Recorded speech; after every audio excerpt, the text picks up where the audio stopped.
to what we call EFT. So the understanding at that point was it stimulates the healthy flow of energy in the meridians.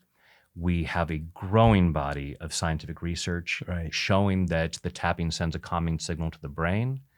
So, we have this part of our brain called the amygdala that looks for threats. Right. When it sees something threatening, it puts us into fight or flight. Could be a very subtle level that we're not totally aware of, or it could be a very extreme thing. And prefrontal cortex, where our rational mind is, goes offline. We're into old habits, usually the unhealthy default habits. Yeah. And so the tapping helps expedite the parasympathetic nervous system, gets us to calm down, think more clearly, make better choices, and then we're, to use one of your words, we're more available to all the good things that are in life that we're not available to when we're in constant stress. Peace and riches, blessings. I am Michael B. Beckwith, the host of Take Back Your Mind.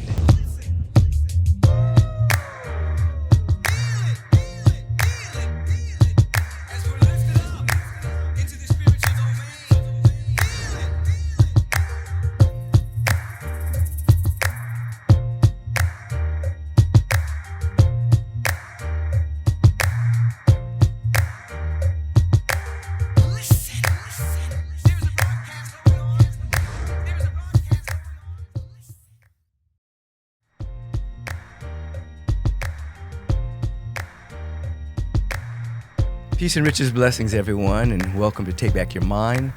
I'm your host, Michael B. Beckwith, the founder of the Agape International Spiritual Center, and every week or so, I get to sit down with individuals and have great conversation, individuals who, in their own way, have opened their heart, taken back their mind, and have become what I like to call a beneficial presence on the planet.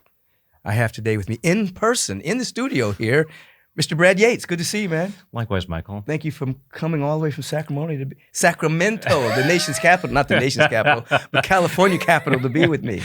There are some people up there who like to think that, but it's my pleasure, my honor. Absolutely. Well, if you don't know who Brad Yates is, let me tell you a little bit.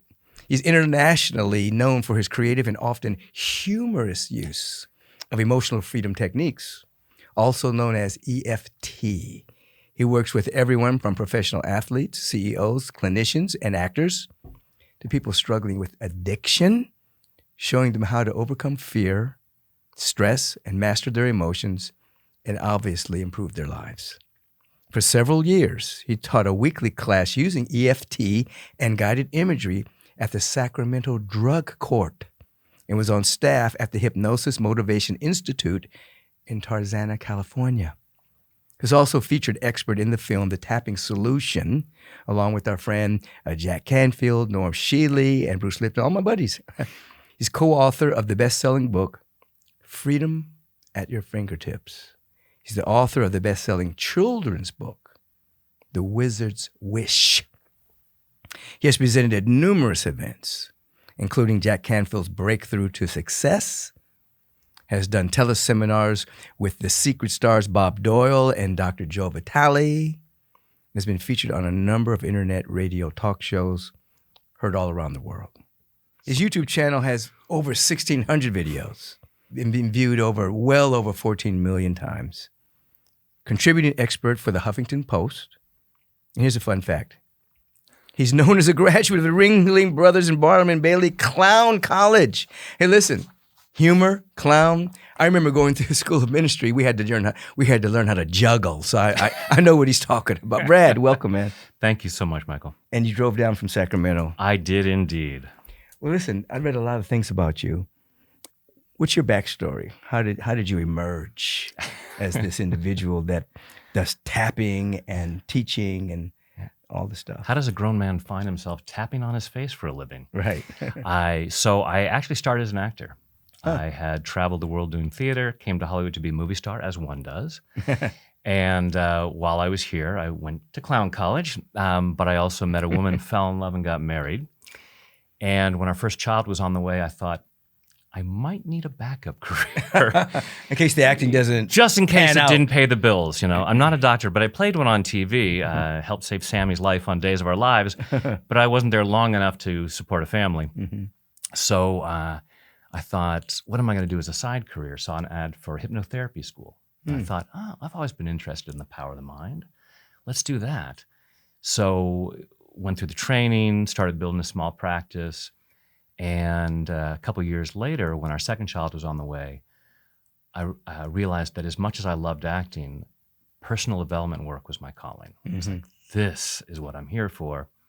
We left Los Angeles, moved to Northern California to be closer to our families with our kids. And through some other hypnotherapists, I heard about this energy psychology conference. Right. And this guy named Gary Craig teaching a process called EFT, where you tap on your face. And, when people first hear about tapping, it's like, that's a little weird. Now remember, I'm now a graduate of Ringling Bros Clown College. So not the weirdest thing I'd ever been asked to do. So I was a little more open to it.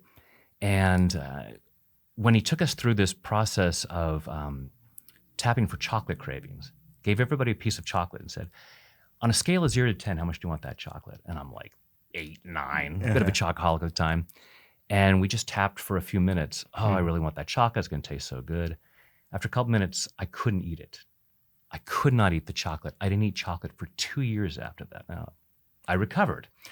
but I realized there's something about this. So I started introducing it into my my hypnotherapy sessions at the end. It's like, oh, we have a few more minutes. Let me do this interesting little process. Yeah.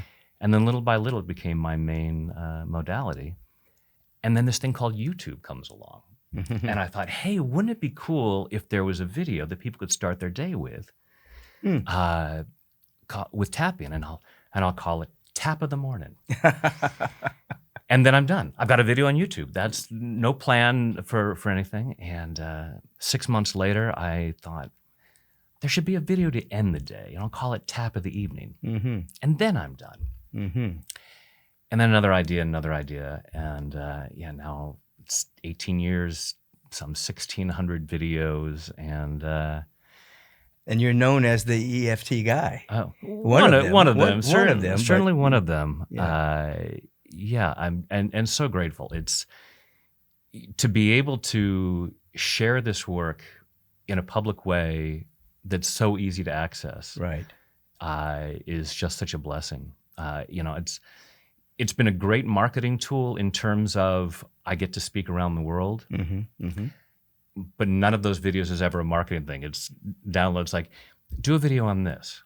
I have to tell you, I on the drive down, I was listening to one of your podcasts, and I've heard you speak many times and love what you're up to. And I had to tell you, it was very difficult to listen to because you said you dropped so many pearls that it's like I'd be stopping the recording and go, note to myself, make a video about this. This is so good. And that's how it happens. Just I get ideas. It's like there's something that would help people. And I'm just blessed to have this platform to be able to just make it public and share it. Outstanding. Well, I'm going to come back to what you just said, but I want you to break down for the people here, what is EFT? I mean, what is the modality? How does it work? Yeah. So for those who don't know, I mean, many people do know about it, but it's still and many more have no idea. Absolutely. Yeah. And when I start tapping on my face, they go, okay, what's going on here? So EFT is short for emotional freedom techniques. A lot of us just call it tapping because we are literally tapping with our fingertips on these acupuncture points. So for thousands of years in Chinese medicine, they've said there's a flow of energy through the body along these pathways called meridians. When the energy is flowing naturally, we experience our natural state of health and well-being, physically and emotionally. When the energy gets stuck or disrupted, we don't feel so good. We don't think as clearly. We don't make the best choices. There's all kinds of unfortunate consequences for that. So in traditional Chinese medicine, the doctor sticks needles in these key points and to stimulate that healthy flow of energy. And we're just tapping on these points. A psychologist named Dr. Roger Callahan discovered this when he was working with a woman with a lifelong water phobia. And he was learning acupressure, and she said that part of the phobia, she felt a knot in her stomach. And he said, oh, there's an endpoint for the stomach meridian under your eye. Let's see if we can relieve that stomach issue. And her water phobia disappeared. And how many treatments? This was in a matter of minutes. Minutes. Okay. So there I are. thought so. I just wanted them to hear this. There are, and it doesn't usually happen that way. This is the problem with EFT is people expect, because they hear stories like that and think, well, if it doesn't happen in a minute, it doesn't work. It's like, no, sometimes it's a very gradual process over time. But he got this amazing result, started experimenting with his different patients, and within a year put himself out of business. Because everyone's like, hey, doc, I'm fine. I'm not going to be back to see you. He starts teaching this, what he calls thought field therapy. And one of his first students was Gary Craig, who had his degree in engineering from Stanford. And thinking like an engineer, he simplified the process to what we call EFT. So the understanding at that point was it stimulates the healthy flow of energy in the meridians. We have a growing body of scientific research showing that the tapping sends a calming signal to the brain. So, we have this part of our brain called the amygdala that looks for threats. Right. When it sees something threatening, it puts us into fight or flight. Could be a very subtle level that we're not totally aware of, or it could be a very extreme thing. And prefrontal cortex, where our rational mind is, goes offline. We're into old habits, usually the unhealthy default habits. Yeah. And so the tapping helps expedite the parasympathetic nervous system, gets us to calm down, think more clearly, make better choices, and then we're, to use one of your words, we're more available to all the good things that are in life that we're not available to when we're in constant stress. And all of us are in more stress than we're aware of, especially because we're all walking around with devices now that are constantly saying, have you heard about this? Here's something to be upset about. This is important, this is important, this is important. This is important, and it's bad, and it's bad. It's bad news. Do not be feeling peace. You need to be upset and afraid. Right. And so we're constantly pumping cortisol through our bodies, which is not great for our immune system, our digestive system, all kinds of unfortunate consequences. And stress is what the leading cause of disease now, just the condition for disease to emerge. Yes. All of the issues that bother us physically and emotionally are either caused by or worsened by stress. I've seen the book, The Myth of Normal by Dr. Gabor Mate. I've seen it, yeah. Big book. Yeah. Basically narrows down to chronic stress is the worst thing we have going on. Right. And this is a simple solution to calming down that stress. And then so this is, you call this acupuncture without needles. Yes. Right. Yes, it's one of the simple ways to explain it. It's acupuncture without needles. So I notice you keep doing this and this one and this one. And is that like the main deal, or you can touch other places? There are 8 main points that we generally tap. When Dr. Callahan first discovered it, he would use these 8 points, but he would use maybe 2 or 3 in different sequences, depending on what the issue was. Right. And when Gary was experimenting with, he said, if we don't spend all the time trying to figure out which 2 or 3 points to use, and we just tap all of them, top to bottom, then we'll get the same great results. And so that's when he called his version EFT. And a lot of us just call it tapping because there are different ways of using it. With EFT, there are certain processes you go through with the verbalization. And for me, I do it in just a very intuitive, free-form kind of, I'll start tapping with folks and have everyone tapping, and then I just start exploring what might be behind this. What's blocking? So I always like to say that the extent to which we don't experience what we say we want tends to be the extent to which we're resisting it. Okay. There is some You're reason, resisting the good you want. Yeah, because something, we have old programming about why it's not good for us. We say consciously, I'd like to have a lot of money. But unconsciously, I was programmed that money is the root of all evil. Right. All rich people are greedy. Right. And so my 5% of my conscious mind is going, I want more money. The other 95% is going, yes, but we want to be a good person, and good people don't have money. Right. And so I'm going to forget to go to that job interview that had a good paycheck. I'm going to sabotage myself in some kind of way. Exactly. Yeah. And that's why I always say self-sabotage is simply misguided self-love. I like that. When we can look at, then we can be compassionate with ourselves, because we always beat ourselves up when we say, I'm trying to lose weight, but I ate a whole pint of ice cream. I'm such an idiot. No, part of you said, in this moment, I know that I'm going to pay a price later, but in this moment, I need this to take care of myself. So you reframe it. Yeah. Yeah. You recognize I'm taking care of myself now. if I can, because I'm experiencing stress, something's upset me. My prefrontal cortex gone. I'm now in default mode. Ice cream makes me feel better. Right. And that's what I need to do. So if I can have a simple technique that calms me down, I can say, what's upsetting me? What am I afraid of? Oh, okay. I don't need ice cream. I don't need that right now. So we have a much healthier way of dealing with that uncomfortable emotion that's coming up. It's beautiful. So I noticed you hit here, So it's the right at the beginning of the eyebrow, right at this corner of the eye, right under the middle of the eye, under the nose, right under the lower lip, right here where your collarbones just about come together. There's a little bit of a U shape at the base of your throat. I often tell people, just you can make a fist and tap I do that every area. day. Well, because instinctively we know I hit that to build the immune system. Yeah. I mean, it's instinctual for us at some level. Next point is about 4 inches below the armpit. So right about bra strap level, and even the skies can figure out where that is. And then the top of the head, so just around the crown of the head.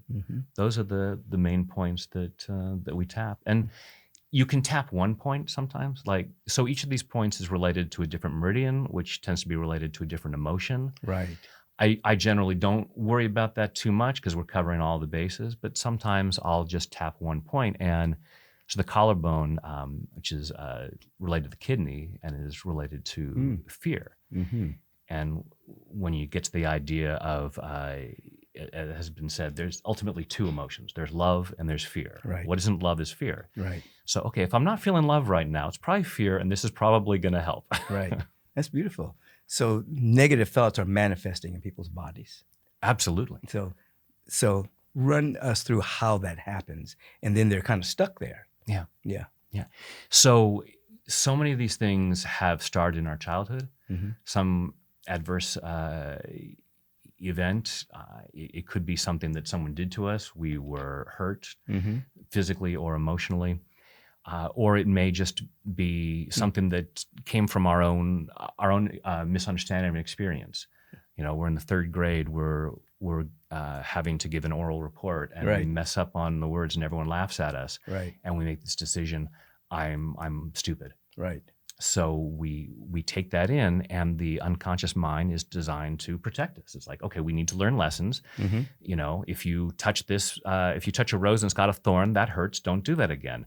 If you get up and talk, people are going to laugh at you. Don't do that again. So we're going through our lives missing all kinds of opportunities. Right, and limiting our life experience. Absolutely. Yeah. And again, it's brilliant. Yeah, it's a brilliant protection. Your self-sabotage is brilliant. I said that was going to be the name of if I did a TED Talk. It's called Your Self-Sabotage is Brilliant. Now knock it off. Right. It's your defense mechanisms to keep you from being hurt. Absolutely. Yes. And we're not consciously aware of it. Right. If it happens so quick, we've got like a chess grandmaster who's thinking 50 moves ahead. So we may be single and we're thinking, I'd really like to meet someone. And we're in the grocery store and there's this attractive stranger over there. Chess grandmaster starting to work out the different moves. I could go over and say hi. They might say hi back. We might strike up a conversation. We might find out we have a few things in common. We might go out on a date. That date could lead to a second date. And a third date, we move in together and they break my heart like the last person. Oh, look, there's an item on sale on aisle 2. And we're down in aisle 2 looking at the item going, boy, I wish I could meet someone. Totally unaware at a conscious level that we've just played out this entire scenario. Right. And we've protected ourselves by distracting ourselves. Right. And going down. And it's brilliant. And then when we can look at that and go, okay, where might I be stopping myself? What resistance do I have? So I'll ask folks, I'll say, what do you say that you want? I was working with a woman who said, I've read all the seminars about money. I've read all the books, got all this, and I just can't seem to get better with money. I said, close your eyes. And I'll invite people to close your eyes, take a deep breath. And think about the amount of money you'd like to have, however that is, whether you're imagining yourself in a certain house or you're looking at your online bank statement, and feeling what goes on inside your body. Say, it's safe for me to have this much money. And she said, it's a 2. And I said, bingo. Now you know why none of this stuff is working. Because what's a 2? The level of how safe it is. Oh, it feels less. So on a scale of 0 to 10, how safe is it to have that money? And she says, it's a 2. I said, great. Because if you had a young child that was invited to a birthday party and you looked at where the party was and you said, on a scale of 0 to 10, how safe is it for my kid to go to that party? Right. If it was a 2, would you let your kid go to that party? Absolutely not. Yeah. No. So you are brilliantly protecting yourself. So now we want to look at, why is it a 2? And through the tapping, we explore that. And we may know, oh, I remember that I went to church and they said money is the root of all evil. And I've had this emotional response to that. And I feel it in my body. Like you said, we have these negative thoughts, but we feel it in our body. Right. So that's it's a visceral experience. So we say, okay, I have this belief that money is the root of all evil. It's, wow, on a scale of 0 to 10, it's like an 8. And when I think about it, I get this tightness in my chest. Great. So then we'll start exploring it and we'll say, even though I'm afraid that money is the root of all evil. So that's what we have a setup. Before we go through these points, we do a setup where we say, even though I have this issue, I choose to love and accept myself. So you're actually breaking down the issue. We're breaking it down. Making it conscious. And accepting ourselves for having that. Having it. Because most Not of a bad the time, person. Yeah. Because most of the time, we want to drop that 4-letter F word. Fine. Right. I'm fine. I'm fine. Do you have an issue with money? No, I'm fine. I'm fine. Obviously. Yeah. I can read it all over you. Fine. So basically we're saying, even though I'm not fine, I choose to love and accept myself. So that creates an opening for us to then go through this experience of this fear that money is the root of all evil. This fear that money is the root of all evil. So that's the basic version of EFT is we would just say the exact same thing on each point. This fear that money is the root of all evil. Take a deep breath and check again. Okay, I'm afraid money is the root of all evil. Okay, no, it doesn't feel quite as tight. I don't have the same tightness. It sometimes will go from an 8 to a 0 like that. Sometimes we'll just go from an 8 to a 4 and we can look at what's going on. And often when we're tapping, it's like peeling the layers of the onion. Right. So, because we're trying to block ourselves from anything that feels dangerous. Right. And change feels really dangerous. We want, part of this wants homeostasis. We want to stay exactly where we are. Yeah. Even if our lives are crap. Right. It's my the crap. devil we know. Yeah. It's my crap. I dealt with it yesterday. I know I can deal with that. Something new, a lot of money, that's the crap that I don't know. Right. So I want to deal with what's there. More money, more problems. Exactly. That's a rap song. Yeah.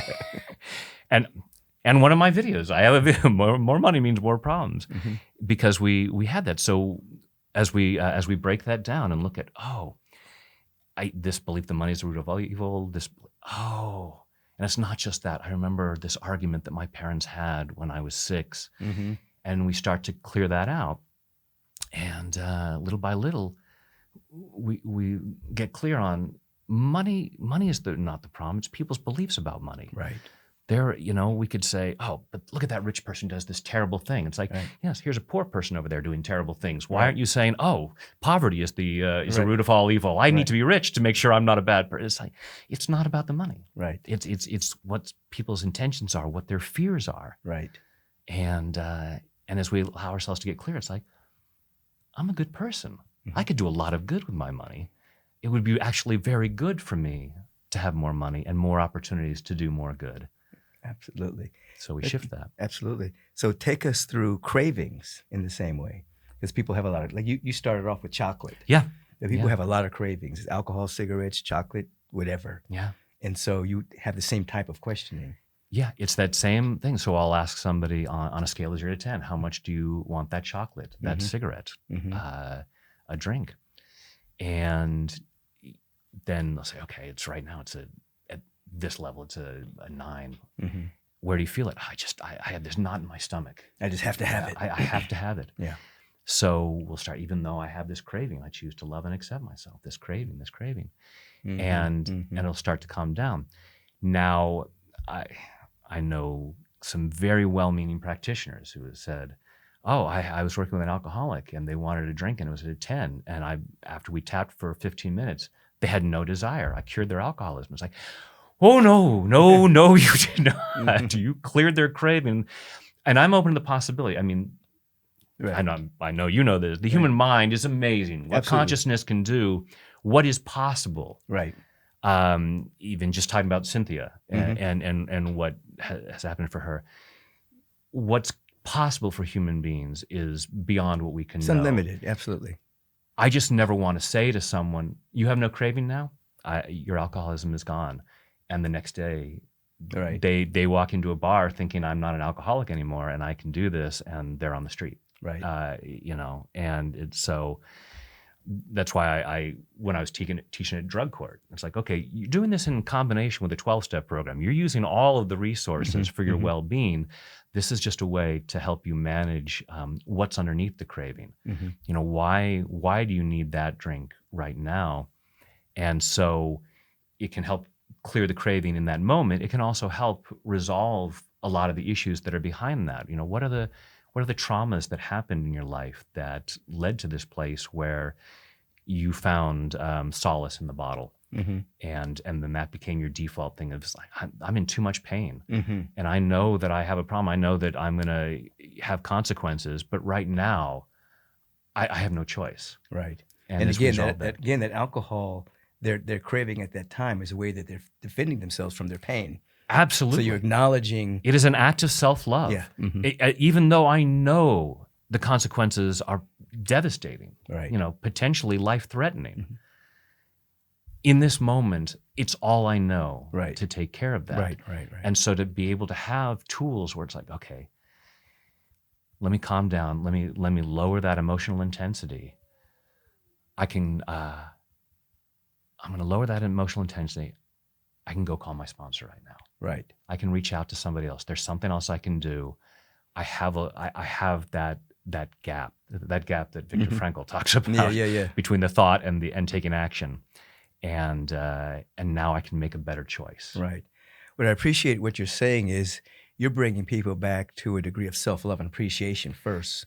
Absolutely. Clears blocks, because it's difficult to move forward in self-loathing, self-hate, or lack of self-worth. So you're clearing that block first. Yeah. Showing that what they're doing, even though that it may have a negative consequence, is a way by which they're loving themselves as best they can in that instant. As best they can. Yeah. Years ago, it hit me one day. It's like, I think my job is just to teach people to love themselves. That's ultimately the key. And recognizing that even in the behaviors and people say, oh, you have self-loathing. Yes, but I have self-loathing because that's a defense mechanism and it protects me. Right. If I can loathe myself first, Right. I will avoid somebody else loathing me. Right. And so it's even my self-loathing is an act of self-love. Right. And at the core, we know we're worthy and deserving of love. Right. And so then I use what I talk about the Michelangelo principle, because Michelangelo said, the statues are there inside the marble, perfect. Right. And all I have to do is chip away what doesn't belong to reveal the masterpiece that's inside. And I was like, that is a perfect metaphor for what I do. So I have David's all over my office. I just did a workshop in Florence a couple of weeks ago, and I went and saw the David twice.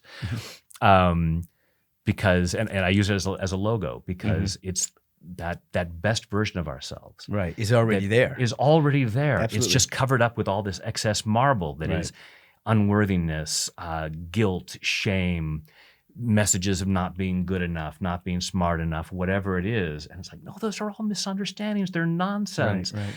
Just let's deal with that. But there's a part of us that resists that, because, again, it's what's familiar. If I don't have my self-loathing, I'm going to wake up tomorrow, I'm going to look in the bathroom mirror and call 911 to report a stranger in my house. Right. Yeah, because people have identified themselves. That's part of their identity. Yes. It's not their real identity. It's not who they really are. Yeah, but it's the way by which they're protecting themselves. Absolutely. Yeah, one of the things I have said over the years is that underneath every human aberration is a spiritual aspiration. So there's an aspiration trying to come up, but it's coming up through a personality construct that looks aberrant. Yeah. But the energy itself is, as you say, the energy itself is love. Yeah. Coming out in an interesting kind of way. Yeah. Yeah. This is good. And trying to and even in the fear, and so it's always trying to look at, okay, what is the function of behavior? What's going on here? When I try to avoid social media, but when I pick up something, I'm human. Even after 25 years of tapping, I still fall into self-righteousness, and then I catch myself. And thanks to our friend Joe, I'm sorry. Please forgive me. Thank you. I love you. Do a little ho'oponopono, Yeah. and try to go, okay, what's inside of me? Because part of the only reason I'm going into that self-righteousness is there's a fear. I feel threatened.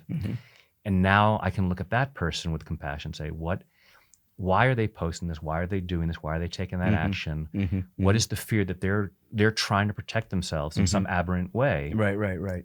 Well, you're humanizing them, which then allows you to have compassion. Yeah. Because you can't have compassion about somebody you're dehumanizing. Yeah. So when you ask those questions, you're making them human again. Absolutely. Yeah. And that's what so much of the stuff is there, Yeah. with the people putting things out there, trying to dehumanize that side or that side and these people who do this. And it's like, no, okay, everybody chill out. Yeah. We are all chill. We are all one. We're all connected. For real. You can't harm someone else and not be harming yourself. Right. And but our amygdalas get hijacked. Right. We see these messages and we go into fight or flight and we're afraid. Be afraid of these people. Right. Okay. Right. And then this is gone. Right, it's gone. And I'm not thinking in terms of love and compassion and all that stuff and the fact that we're all one. And so what I love about tapping is it's just a simple technique in that moment. And I know you talk a lot about meditation. Obviously a wonderful thing. Absolutely. In that moment that we see that social media, unless you've been a trained meditator for 20 years, it's going to be very hard. Oh, what a terrible post. Okay, I'm going to go into my happy place now. It's like, so to have this just a very simple technique, and then we can get to that place of, okay, now let me go into some meditation or something where I can really get into a higher state of who I want to be and connect with Source. But in the moment, I was in London once, and I was on the London Eye. Giant Ferris wheel, and a woman was sitting there. She was there with her boyfriend. She's just like this, and I said, "Let me help you." And took her hand, just tapped on the back of her hand. Just, okay. So no thinking. You don't have to do anything. You don't have to put yourself in a place. You can sit here and just let the body's natural system send those calming signals to the brain, start to calm down, and then you can start to think about, okay, what else can I do for myself right now to get back to my higher self and find that masterpiece underneath the marble. Right. A couple of things. One, you worked in the Sacramento court. Drug court. The drug court. And obviously you were using the same technologies. So tell us some of those stories. I mean, what is a drug court? So drug court is a program for people who are coming out of jail for drug offenses. Okay. And there's a court-mandated recovery program. Okay. So there were numerous classes that were taught. They did acupuncture. They had Tai Chi. And so somehow I met the woman who was running this program. She was an acupuncturist and said, I would love to have you come in and teach a class with EFT. And it was very interesting for me because it was a very different clientele than I was used to. Right. These people were, came from hard lives that had driven them to where they're at. And I come in and go, okay, guys, I want you to tap on your face. What is this guy talking about? What is this guy talking about? He graduated from clown school. What's going on? I didn't advertise that with this group. Right. I look enough like a clown as it is. I had the privilege of speaking at a conference with Dr. Patch Adams. Yeah, I remember him. And, he spoke at Agape one time. Excellent. I remember years ago, yeah. So we were, and I was assisting him with some things, and we were walking from the hotel to the conference center, and he's got blue streaks in his hair, and he wears some interesting outfits. Right. And I'm, in a button-down shirt, and he's like, Brad, you're a clown. You went to clown college. Why are you dressed like this? And I said, Patch, you're a doctor. You have credentials to get away with this. I'm going to go and ask people to tap on their face. It looks strange enough you already. You want to be able to get in the door. I need to be more approachable to be able to get across the ideas that I'm talking about.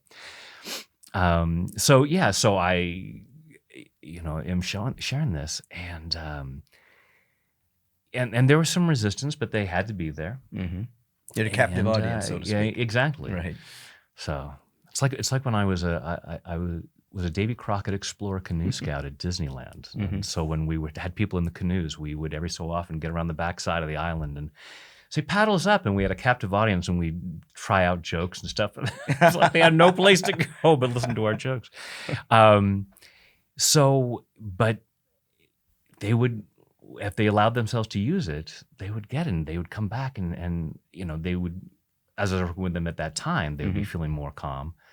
But they would come back and tell me stories of, I was having this argument with my girlfriend, and I went into the bathroom and I tapped and I calmed down, and I was able to resolve this conflict. This stuff works. And I'm like, that's why I'm here. Right. This is not just all right. We're gonna let you out of jail, but we're gonna torture you a little bit more by making you do this ridiculous stuff. Right. And there's a science to it, and it really is beneficial. And so when they allow themselves to use the technology, they could find it in all kinds of ways. And like I said, it can help in the moment of the craving. When you guys feel like, I'm really uncomfortable, I feel like I need to use something. That discomfort is not just that your body needs that chemical. It's that you're experiencing something uncomfortable, and your mind is looking for something to calm you down. Your prefrontal cortex is going away. You're going into lizard brain and just going, what has helped me in the past? Even though I know it's ruining my life, it got me out of that pain in that moment. It's like, okay, let's come back from that place. Right. And now... So emotional freedom techniques, the emotional freedom is the freedom to make better choices. Yes. Now, something you said earlier that I wanted to come back to, you said when you were driving down here, you were listening to me on a podcast or something to that effect, and you said, oh, I can use that and make a program out of it. Yeah. Break that down for me. You'll hear something inspirational and then create a program out of it? It'll be an idea for a video. So like the way you use the word available. So like Abraham Hicks will talk about allowing. The law of allowing, and just the way you say available is like, oh, that's just a different take on it. It's another, and people will respond to that differently. Whereas allowing might not work for them. Available, I'm available to this good in my life, and it's just a great way of looking at it, because we aren't available to so many things. We have these blinders because of the programming that says money's the root of all evil. People will always hurt you. You're never going to be good enough. So all of these opportunities are there. Right. And I'm not available to these. I did a show for a while that I called Get Ready, because as Hamlet said, the readiness is all. And so I had this idea of this opening. There's so many opportunities for health, wealth, happiness.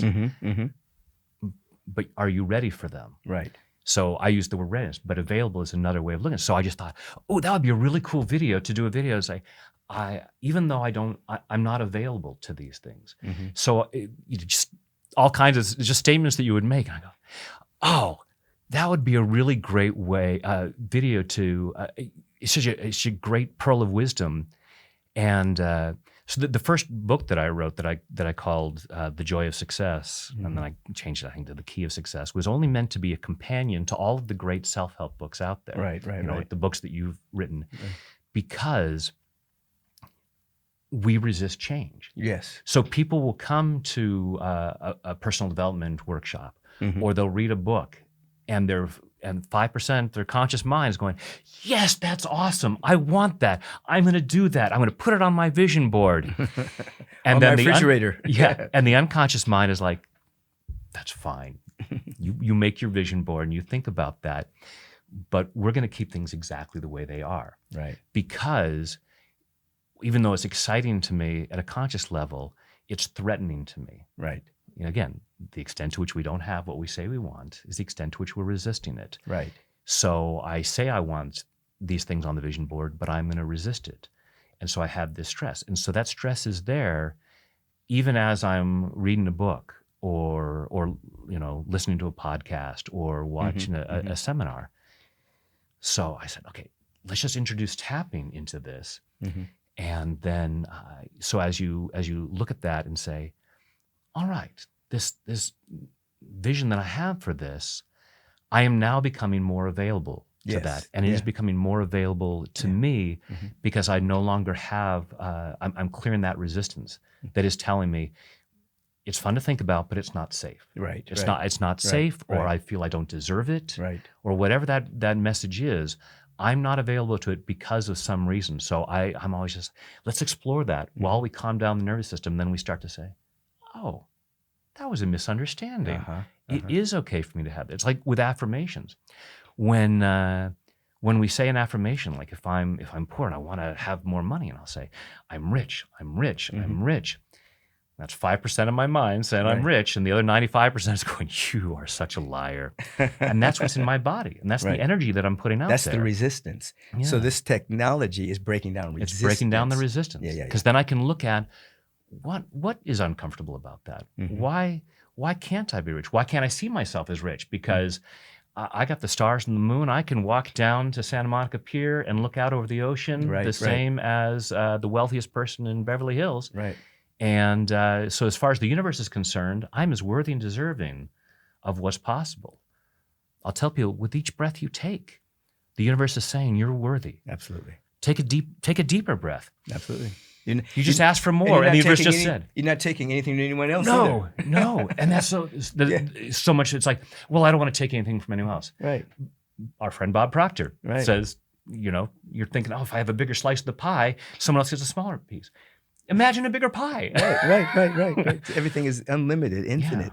Yeah. That's beautiful. I like to say, in terms of availability, it's not about IQ, it's AQ.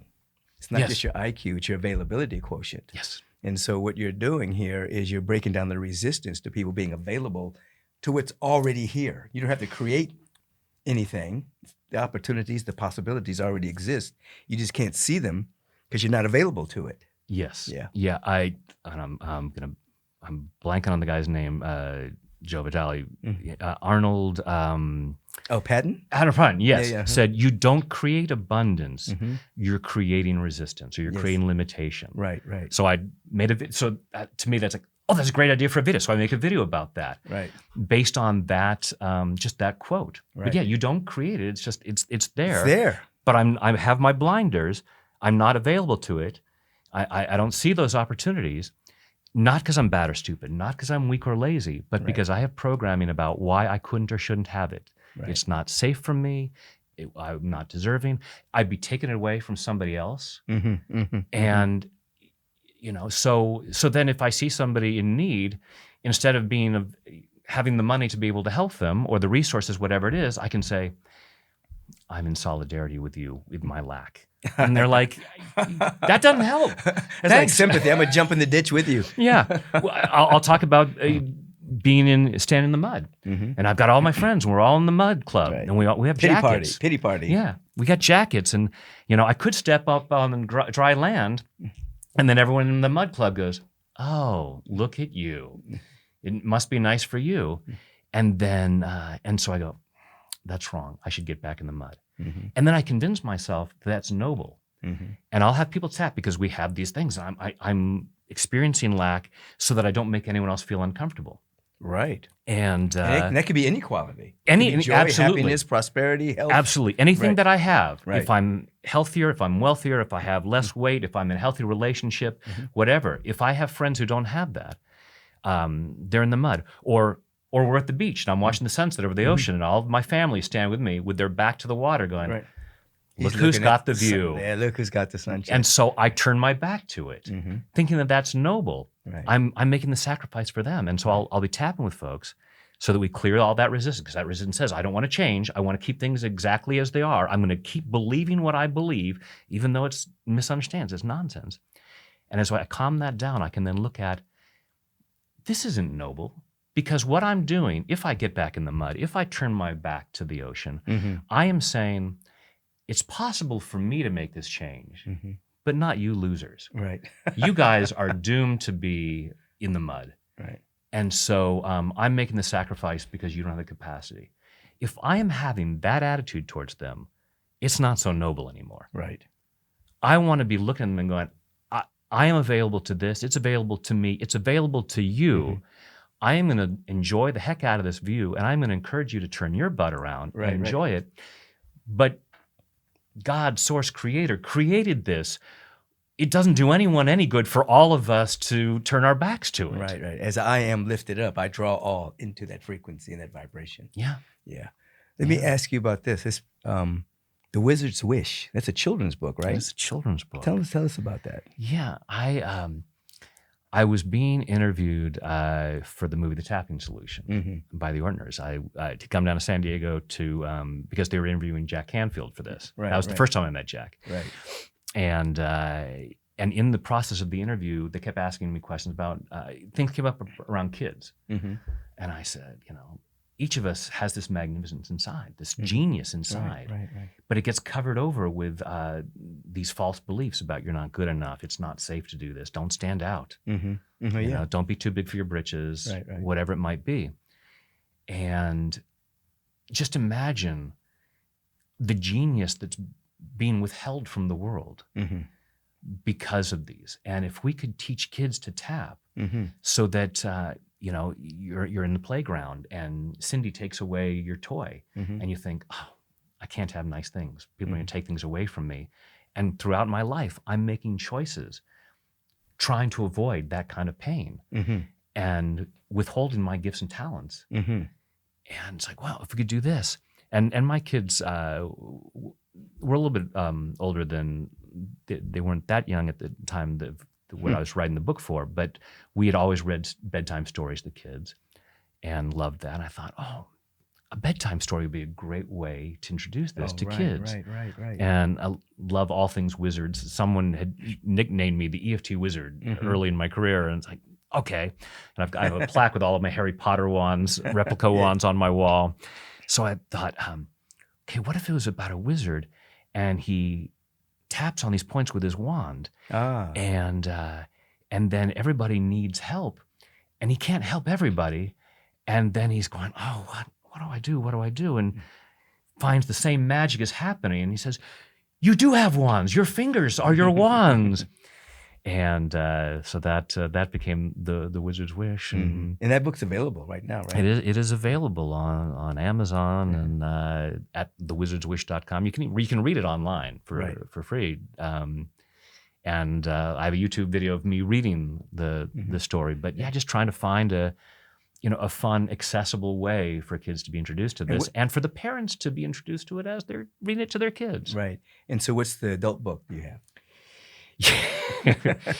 Yeah, well, they're still working on. I mean, wrote this book early on called. It's now called The Key to Success, but it's still relevant, right? It's still relevant, and it's just a simple way of trying to explain. Here are these ideas, and we're resisting change, and here's a way of breaking down that resistance. So that we are more available to all these great messages that are out there. That for whatever reason, because some people are going to hear a certain message and glom on, and it's like, yes, this has changed my life. And some people go, this is so great. Right. And then tomorrow I'm back to status quo, not because the message wasn't great, not because they're not great, but because something in their programming says it's not time. Absolutely. And I'll even, I say with my videos, how I deliver it is not going to be right for everybody. No one in the history of humanity has been right for everybody. So it's like, that's a truism right there. So my wife says, you're a gateway drug with this kind of energy psychology, and you're trying to make it accessible. But I'll say to people, if this doesn't work for you, my video, try something else, and find these different ways. And as we get more ready, we find those things that open us up to what's possible, and hearing. So there are people out there who may not have heard of Agape or seen you speak, and it may be they watch a tapping video and they're like, oh, I'm more open to self-love. What's this? Who's this Reverend Michael Beckwith guy? I want to listen to this, because now they're more available to that message that that couldn't reach them before. Absolutely. So as you look into and talk to these wonderful people tuning in, many of them have known about tapping. Many of them are new. What comes up for you to share with them right now as we? Well, as we were talking about earlier about self-love, that really is the key to me is, and it's always when I'm doing a seminar or anything, I always end with tapping on the reasons why we couldn't or shouldn't love ourselves. I'll have people imagine looking in a mirror and say, I love yourself. I love myself. On a scale of 0 to 10, how true is that? Do not judge yourself harshly if the number is lower than a 10. And if it's a 10, can we go all the way up to 11? Right. And then getting curious about why not? Why couldn't or shouldn't I love myself more? And then you tap to start exploring that and looking at why, what's there? What memories do I have? What emotional hold do I have on that? Why doesn't it feel safe to love myself? Well, because if I love myself more, I might allow myself to be more available to opportunities that then might make people jealous. Right. Or people might think that I'm arrogant and conceited. That's not love. If arrogance is I'm more lovable than anyone else. Right. When it's real self-love, it's like I'm worthy of love and you're worthy of love, and I want you to know how worthy you are of love. Right. And it's a win-win situation. So as we get clear on that, it's more okay to love ourselves. And release the resistance to loving yourself. Because when you really love someone, you want the best for them. When you have a newborn baby, it's like, I want to give this child everything. We're so often afraid that if I love myself right where I'm at, I won't feel motivated. Right, you won't change. Yeah, if I'm 50 pounds overweight and I love myself right now, I'll eat whatever I want. I won't ever exercise. I won't take care of myself. If I'm in debt and I love myself right now, I'll never try hard to make money. That's a misunderstanding as we tap through and go, no, I love myself so much. I want a healthy body that feels good. I want to have, I want to treat myself to nice things. I want the opportunities that come with that abundance. And then I want to share that with others. So letting go of, chipping away, just like Michelangelo with the David, chipping away those reasons why you couldn't or shouldn't love yourself, and recognize how truly awesome you are. The expression I always use is, you are a magnificent child of the universe, worthy and deserving of the best this world has to offer, and there is nothing that is too good for you. That's right. And any message in your mind that tells you otherwise is a misunderstanding. Absolutely. Let it go, let it go, let it go. Let it go, let it go. And then share your gifts and talents and make the world a better place. Please and thank you. Tell them how they can be in touch with you. Thank you, Michael. You can, easiest way is at my website, tapwithbrad.com, and all over social media, YouTube, Instagram, Tap with Brad. And there's 1,600 plus videos, and 1,600 and new ones coming out every week, on a variety, health issues, money issues, emotional issues, relationship issues, whatever comes up, there's a tap for that. I love it. This is Mr. Brad Yates. Listen, he's an acupuncturist without needles. No needles. He's breaking down the resistance to what the universe is giving you every second that you breathe. You cannot use all of it because it's infinite, but you might as well be a portal so that it can express through you. Beginning stage, self-love and appreciation, resistance dissolves, and then you become available, and then you anchor the realm of ever-expanding good on earth. Check out Brad Yates. You're going to love the technology. It's so simple, but quite profound. Peace and blessings, everyone, and have a beautiful and wonderful day. You more than deserve it.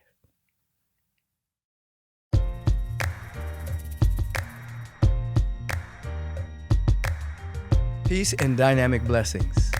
Many of you have written letters about how much you really appreciate the Take Back Your Mind podcast and the life questions. So appreciate those letters. Now, our particular program here, these episodes, it's powered by spiritual purpose, but it also has powerful sponsorship. The primary sponsor is Agape International Spiritual Center. So everything that goes on here, Agape is behind it. So what I want you to do, I want you to support the Take Back Your Mind podcast. Go to agapelive.com.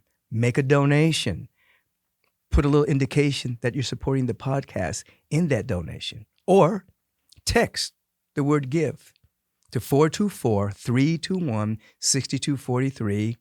Write the word podcast so we know you're supporting this wonderful program of Take Back Your Mind. The secondary sponsor is Neutralize. This is the company that actually produces my particular supplemental line called Adaptozen. I have the Super Greens, I have the Elevate fermented mushrooms, and a number of other products that are emerging. Just go to Neutralize.com, find Adaptozen, and you know what? Uplift your spirit, uplift your body. Remember to share all of this with your friends and support our wonderful sponsor. Have a beautiful day.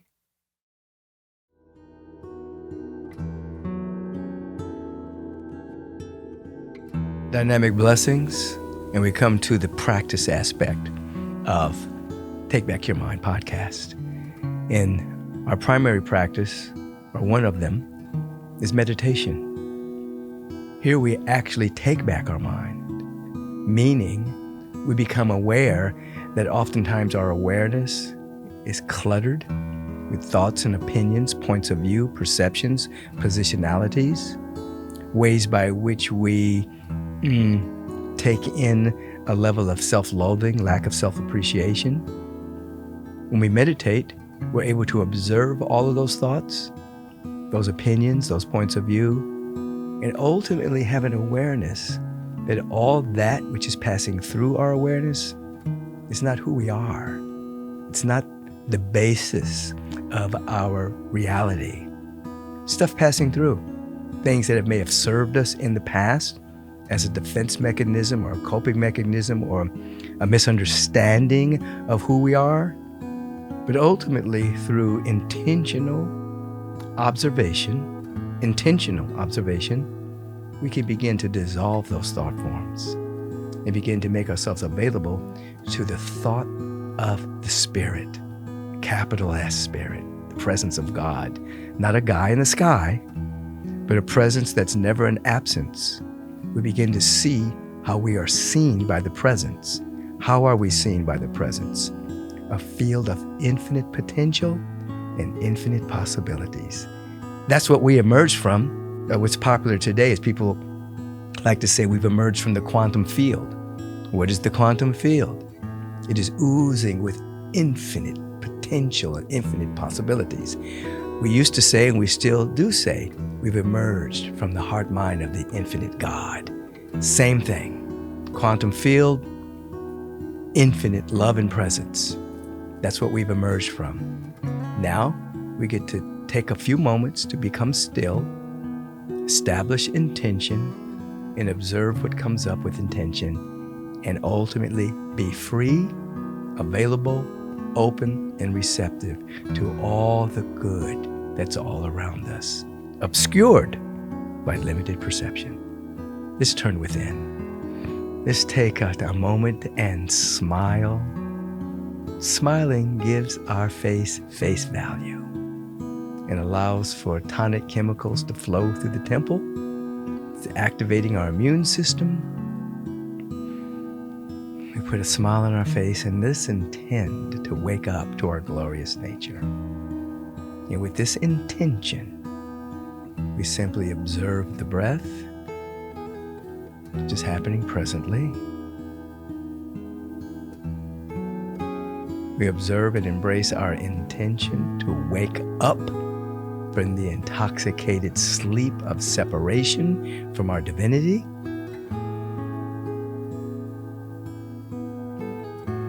And we embrace the intention, we embrace the breath, and we are rich enough to pay attention. Anything that comes up is simply a part of the grist for the meal. So we become available to what's coming up to be cleared away, and we become available to insights and revelations into our real nature and being. One is cleansing, one is insightful.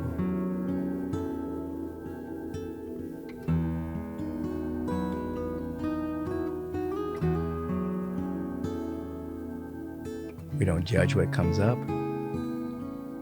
And we're not afraid of the light of insight and revelation about our real nature and being.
This moment of stillness, we're in pure onlooker mode, witnessing the phenomena that's passing through our awareness. Phenomena happening in the body temple, the mental body, the emotional body, our breath anchoring us to the present, and we embrace the feeling tone of our intention to wake up to our glorious nature. A few more seconds.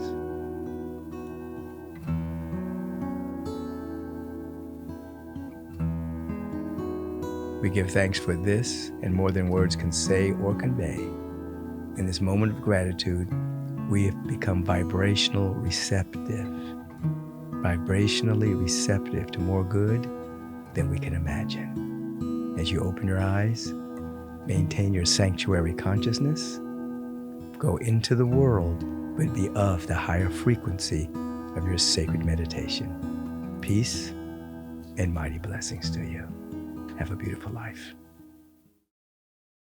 Your time is very valuable, so I want to thank you for tuning in to Take Back Your Mind. If you want to submit a life question, please do so. Email us at podcast@michaelbeckwith.com, and perhaps one day I'll be answering your question that will touch the lives of so many. If you've enjoyed the show, you might as well submit a 5-star review. You might as well tell your friends and family. Let's spread the love. Until we meet again, maintain your awareness. Take back your mind. Because when you take back your mind, you take back your life. Peace and blessings.